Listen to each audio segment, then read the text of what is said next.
The surprise and suspense go hand in hand in Indian politics. The announcement of a special parliamentary session in India has come as a bit of a surprise earlier in the day.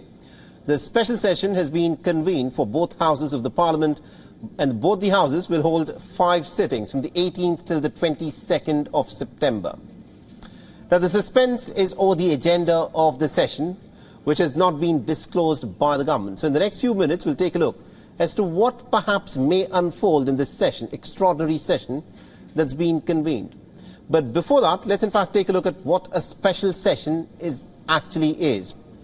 Now, by convention, the Indian Parliament meets 3 times in a year. First for the budget session, then for the monsoon session, and finally for the winter session.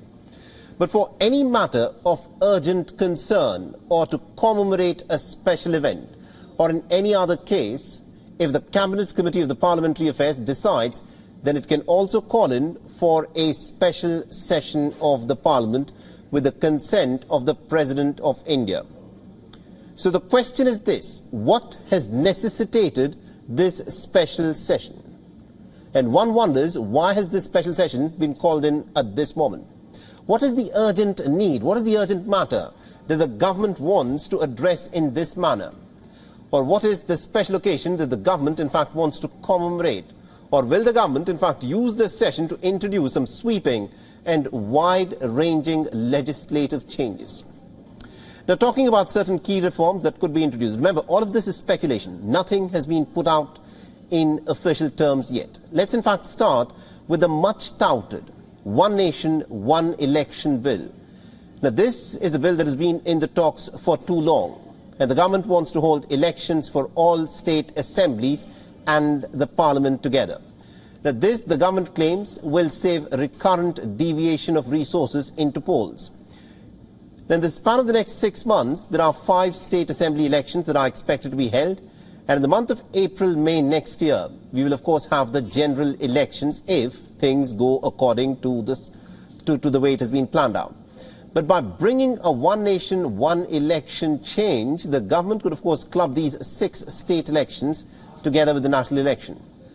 Another key change could be that could be looked in this session is the possibility of the introduction of some kind of a uniform civil code bill, a constitutional directive to the state. Since its inception, the Uniform Civil Code is one of the key reforms that the present government has been pushing for. It keeps talking about it every now and again, but it appears that the time may be inching closer for such a legislation that intends to streamline the personal and the civil laws for all Indians across all communities and all castes. And this will be a very interesting change if the government, of course, decides to bring in. Is this the reason why the special session has been called in? Is something that needs to be looked at. Another issue is about getting some crucial pending bills approved. At least about 10 such key bills are pending at the moment, including the 3 bills on the new penal and judicial code, a bill regarding the appointment and terms of service of election commissioners, a bill on data protection, and so on. So as the political landscape of the country appears to be heating up and also very interestingly in a very nuanced way changing, all eyes are now on this extraordinary special session, which is likely to be held in the new Parliament building, which, remember, was unveiled in the month of May earlier this year. And we earlier spoke with Mr. Harish Bijur, who joined us live from Bengaluru. Harish Bijur is in fact an analyst and a brand guru, and this is what he had to say on this matter. If you really look at One Nation, One Tax, works beautifully. One Nation, One Language may never ever work. And One Nation, One Election is going to be a difficult one.